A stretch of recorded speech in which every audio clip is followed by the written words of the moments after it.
hey, is now a good time for me to sell? And a right agent is actually going to take the time to better understand where you are in your journey. Why is this important? Well, for two main things.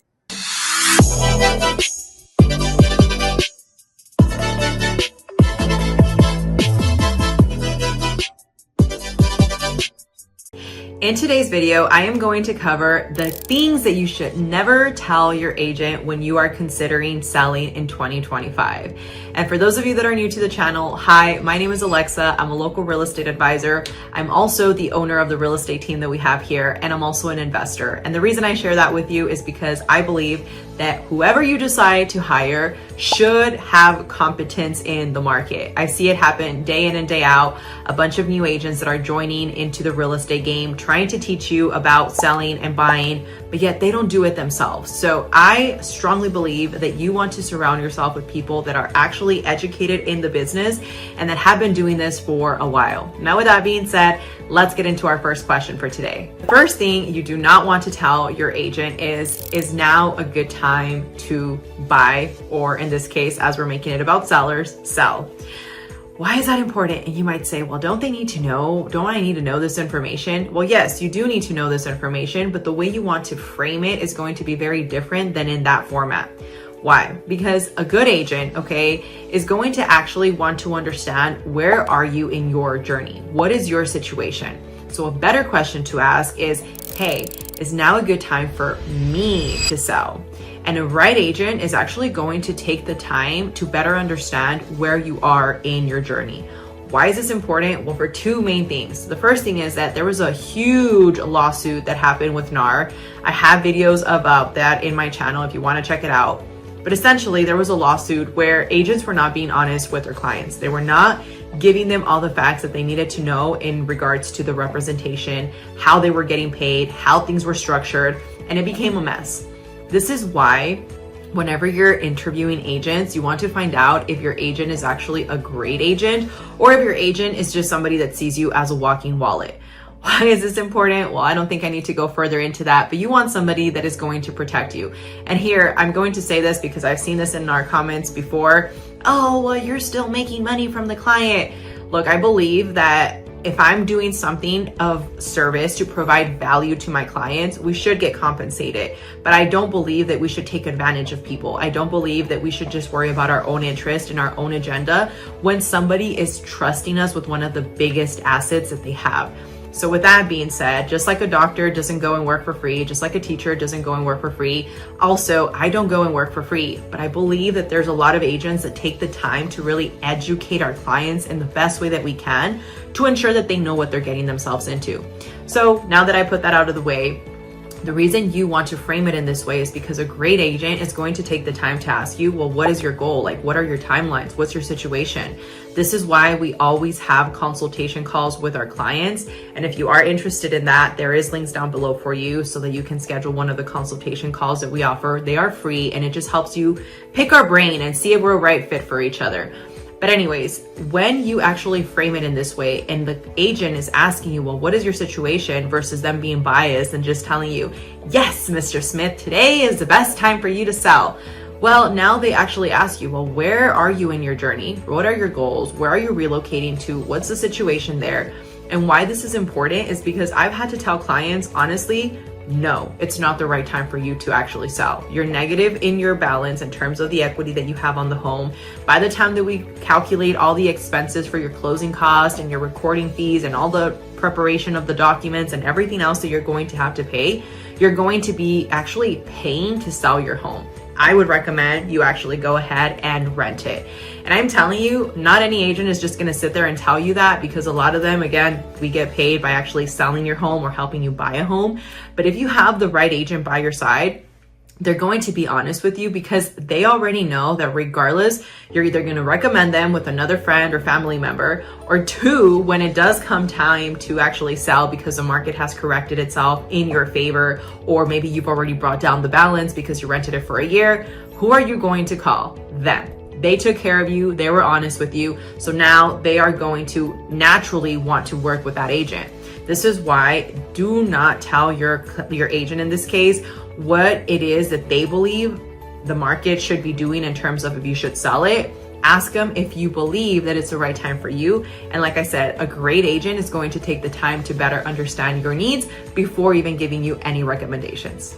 Now, number 2, this is usually going to happen once you're already having like a consultation with them, and maybe they're sitting in your dining room area and where guys are talking, you're strategizing.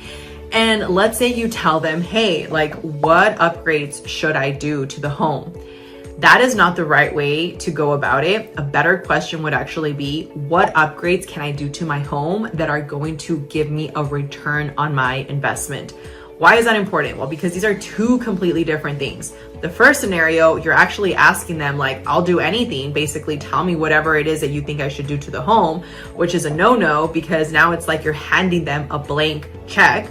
But the second option actually makes them have to justify why it is that they're telling you what they're telling you. I'll give you an example. I've had clients that they've had their houses for rent before actually selling them. And when we walk the property, the carpets are drenched in cat piss. Yes, I know, very vivid, but it's true. And I know for a fact that that's going to affect them. Now, is the appraiser going to come around and just sit here and say, yes, I'm going to give you more value for the fact that you have carpets in this room? No, that's not the case. But what will happen is that in the eyes of the buyers, and especially if it's in a buyer's market, they're going to compare that. And if you have 10 other houses in that same neighborhood that are selling for the very same square footage, for the very same bedrooms, bathrooms, and overall area, that's actually going to hurt you, right? Because if the other houses are in decent shape and they don't have that cat piss smell, your house is going to end up sitting on the market. So I feel like this is where you have an agent that's going to sit and actually give you the facts based off what they're seeing in the market. But let's just say they're telling you, hey, you need to paint the entire house and you need to do X, Y, and Z, but they're not giving you actual evidence of how this could help you. That is not going to give you a return on your investment. So you definitely want to steer clear from that. Now, number 3, do not tell your agent that you do not want to pay a buyer agent commission. And I know you're going to say, well, Alexa, I don't want to. I don't want to pay the agent commission because I feel that if I'm paying the listing commission, the buyer should cover their fee for their client. And look, I'm going to tell you right off the gate, I'm 100% with you. I'm a seller as well. So whenever it comes to having to do these negotiations, I have to always study the market to see what's in my best interest. But I'm going to share with you a better way to strategize that. Instead of telling them the first way, you can actually tell them, hey, if I am not open to paying the buyer agent commission, what strategies are you going to use to actually allow me to sell my home for the most that I possibly can and still be in a competitive advantage with my competition? Why is this important? Well, that's going to be very telling. An agent that is not really familiar with the market, or maybe they don't have the best communication or the best needs and the best interest for you and your needs, what they're possibly going to do is be reactive. And they're going to say, you know what? No, that's not what we do. Everybody in this area is paying the commission. You're not going to get any buyers. And it's going to turn into a very weird situation. Versus an agent that actually has been doing this for long enough, they're going to be chill. They're going to tell you, you know what? I hear what you're saying. And at the end of the day, my job is to give you all the facts in terms of what it is that the area is doing and how it's performing. And at the end of the day, you're the boss. You're going to be the person that's going to determine whether we should or we shouldn't offer this compensation, but have a strategy already implemented based off what they've done in the past. I'll share with you something that I've done in the past. We always make sure that we offer a home warranty. That's something that a lot of clients actually like, especially when they're buying a new home. And yes, you as the seller are covering that home warranty, but there's different benefits that you can do to really help on this side of the equation, the buyer still be incentivized to buy your home. But I will say, everybody's situation is different. And if you have an agent that is really taking the time to explain this to you, they're going to tell you, look, this is what I've seen in the area. Your competition is paying the buyer agent compensation. But at the end of the day, you decide. I've given you all the information, and it's going to come from a very different perspective versus just telling you what you should do. They're going to give you your options. And at the end of the day, you get to decide what is going to be in your best interest. Now, the fourth thing you do not want to tell your agent is that you need to move yesterday, that you need to be out of town already, and that you need this house sold. The reason you don't want to do that is because if you have an agent that is not really in the mindset of having your best interest in heart, what they're going to do is they're going to see that as an opportunity. They're going to see that as an opportunity to underprice your house just so that they can sell it and they can get paid. A better question would actually be, what is the best way for me to actually sell this home in the best time possible, but not leave any money on the table? Because obviously you do need to move, but now you're telling them that you're not just willing to let it go and leave money at the table. Why this is so important is because, again, until you decide whether this agent is actually the right one for you, until you decide whether this agent actually cares about you more than just, again, seeing you as a walking wallet, you want to be very protective of the information you're sharing with them. And if this agent is just somebody that is, known to be very good at talking with people and telling them what they want to hear in the moment versus actually being honest with them about what's happening in the market and the situation so that you're fully educated on everything that is happening, chances are they're going to tell you what you want to hear. And in that moment, maybe they're going to say, yeah, it's fine. We can definitely do it. We'll price it for whatever it is that you think we should price it for. I got your bag. And they're not giving you any actual details of why it is that they think that it is still a good price point to list the property for. And what's going to happen is it's going to affect you. Now, whether they price it for too high or whether they price it for too low, at the end of the day, this is why you want to make sure that the agent is taking the time to give you their strategy and actually give you the reason why they're pricing it for what they're pricing it for. We run a competitive market analysis, which is a CMA, but the reality is that you want to make sure that at the end of the day, you see where these numbers are coming from. I'm telling you, there's been agents that do not run the analysis with their clients, and they're just basing it off of what they feel that they should price it for, or maybe what they see other houses listing it for. But in reality, they're not looking at the close comps. They're not looking at if that house had granite versus if this house had marble. They're not looking at the fact that this house didn't have a refrigerated system and this one was just evaporative cooling. There's a lot of different things that you want to make sure that at the end of the day, your agent isn't leaving money on the table and they're really giving you all the reasons why they believe they can sell it for the best that they possibly can. And I will throw in a little bonus in here for you. Make sure that when you're talking with your agent, they also give you any feedback on how they've been able to market the properties. Because I am telling you, more and more agents, especially the old school agents that are not getting aware, they're not jumping on the bandwagon when it comes to marketing online, they're being left behind. And what that actually does to you, let's say you had some amazing reviews from people that recommended you to that agent, but they're old school and they're not running ads and they're not online and they're not on social media.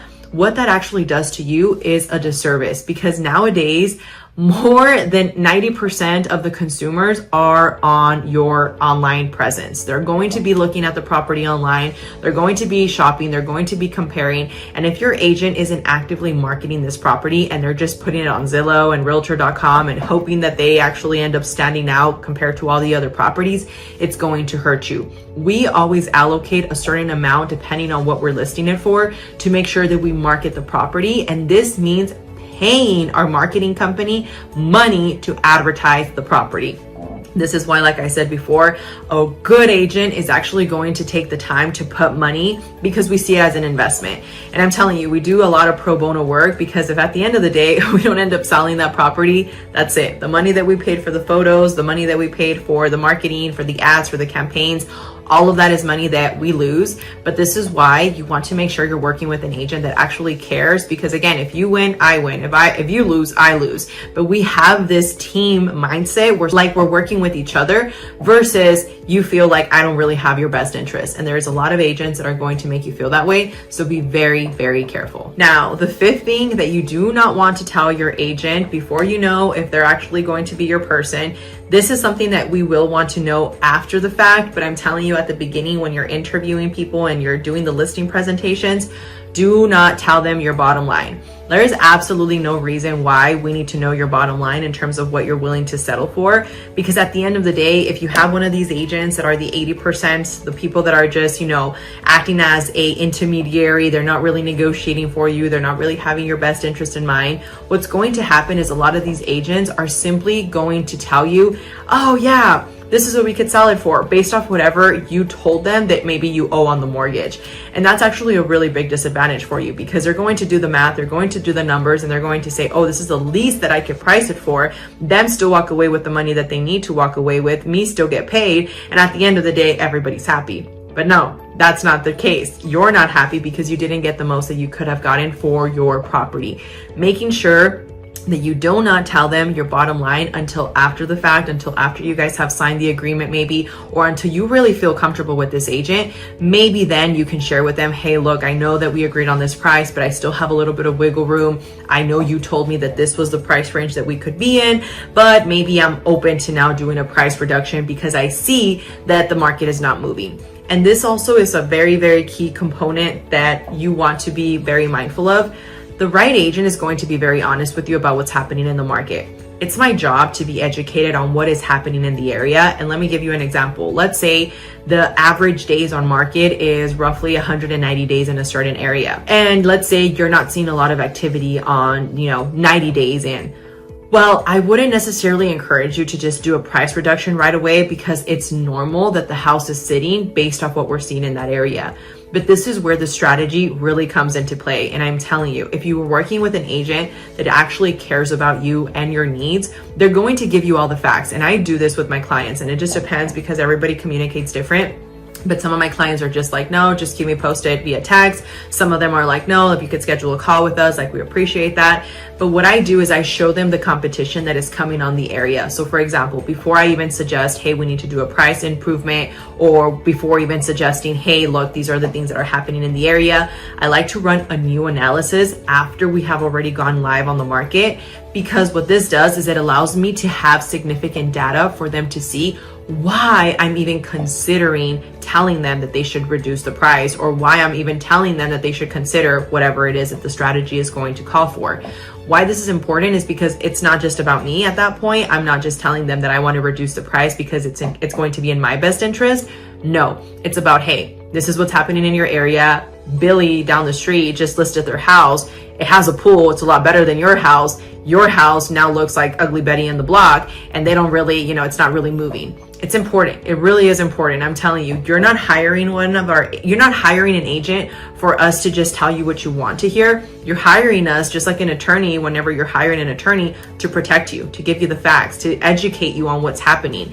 That is the reason why a good agent is going to be very different from your average agent that just wants to get paid. And when you can do this, I am telling you, you're going to be setting yourself up for success. Now, as a little bonus, I will throw in, because I've been having a lot of clients that have asked me this question: how can I fire my agent? I have noticed that after watching more and more videos online, I've come to the realization that the agent that I worked with is not in my best interest. They're not looking out for me. They don't answer my calls. They don't answer my texts. They barely get back to me. I tell them that I want to see a property. They never get back to me.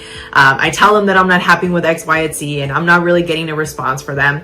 Okay, I know a lot of people are going to be triggered about this, especially if you're an agent watching this video, but here's a reality. We have a responsibility to you as the buyer, or in this case, the seller, to put your needs, okay? We have a fiduciary duty to put your needs above our own. So if we're not doing any of the things that we just talked about, you are in your right to fire them. I will say a lot of agents are very sneaky, and this is why you want to be very careful before you sign on the dotted line, but they will have certain verbiage in the contract which will eventually say, if we cancel, they are going to owe me X amount of money. I'll tell you one that I saw. There was a listing that one of my sellers, before deciding to hire us, had signed, and essentially the listing agent was telling them that if they signed this agreement, they were going to be reimbursing them if the house didn't sell for the marketing that they paid. So in that case, like, that's open-ended, because if they say, oh, I spent $2,000, now you just ended up basically paying them half of the money that they would have earned if they would have actually done their job, right? There was another one in there that they were going to pay their cleaning fees in terms of, like, if they sent out a cleaning crew to actually go ahead and cover it so that it looks nice and the house was put together for the photos that they were going to be taken. Now, the last bonus that I want to share with you today is how to get out of a contract with an agent if you're not satisfied. And I'm telling you, I know this is going to trigger some people because you don't want to hear this, but honestly, it's not fair to you if the agent is not answering your calls, they're not getting back to you, they're ignoring you, they're not giving you all your options, and then at the end of the day, they still want to get paid. Well, if you are thinking about hiring an agent, before you even do that, make sure you're reading the fine print, because there's a lot of contracts in which they will make you reimburse them for anything that they've already covered. Let's say in a listing agreement. Let's say I sent out a cleaning crew to clean the house. Let's say I sent out the professional photographer, and let's say I spent about $2,000 on ads.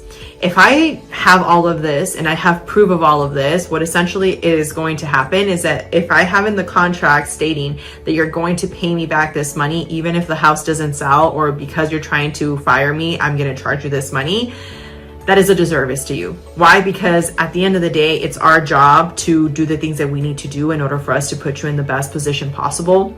And if we were not able to deliver on that result, I don't think it's fair that you're going to end up having to pay these things. Look, that's just the cost of doing business. I've had to swallow my pride in certain situations where it was like, you know what, the listing, you know, whatever the case was, maybe I paid a lot of money into marketing it and the market wasn't moving and we just decided to end up renting it. I had to swallow my pride and say, you know what, it is what it is. I put the money into it and it didn't sell. I know that in a year from now, when we try to sell again, if the market is performing better, I will get a return on my investment then. But not taking it personal is so important. But again, to the point that I'm making, if you are considering firing your agent because you found out that they're not really looking out for you, then you want to make sure that you look at the contract that you signed, because they can have that stipulation there. And I will say, at that point, if you're still looking to get out of the contract, there's a lot of agents that will push back. But most agents, they will just say, you know what, it's not worth it. And they're just going to go ahead and let you walk and go with whoever you want to start working with. But there's a lot of agents that are really motivated by, again, the money, and they don't care about taking care of the other person. So what will happen in that point is that you want to send a written notice. You want to send a written notice. You want to make sure you're copying the broker in that notice so that you're letting them know what exactly they've been doing that's making you feel like you no longer want to be committed in that situation. And then another thing is, if it gets really, you know, tense there, you can always get a real estate attorney involved. And I'm telling you, 99% of the time, whenever there's a situation like this and you go to like the small people court, you know, where you're going to go there and it's going to be like the judge listening to your case and all of this perspectives, what happens most of the times is that they're not going to side with the realtor, because they're going to see all the things that they didn't do for you. And it's like, really, my guy, you're trying to get paid for something that you didn't even deliver on. So make sure you're very mindful of this. And whether you're looking to buy a property in El Paso or in any other place in the States, feel free to let us know. All of our information is linked down below. We take the time to actually vet the agents that we're going to recommend you with, okay? And what that means is that we have a referral partnership, so that if you're not looking to actually buy here in El Paso, but you're looking to relocate to Washington, I have amazing experts out there. And I'm not just talking about somebody that I looked up on Zillow. No, I've actually worked with these people. They've given me great customer service, whether it was because my client actually sold a house over there, we were communicating with one another, I saw that there were a superstar agent over there, or whether it was because I've actually encountered a referral from them working with, again, also looking for a great agent in El Paso. They send me a client, I see how they work, and we make this network of great agents to make sure that we have somebody that we can refer you to if you are relocating into a different area. So with that being said, whether you're looking to buy, sell, whether it's in a year or in a month, my team would love to assist you. And if you do need a relocation guide, down below, we've created an entire PDF for you to really help you understand more about what the relocation process looks like when you're considering moving into El Paso, Texas. So with that being said, I hope you found this video helpful. If you have any feedback, feel free to leave it down on the comments. And of course, I will talk to you guys on the next one.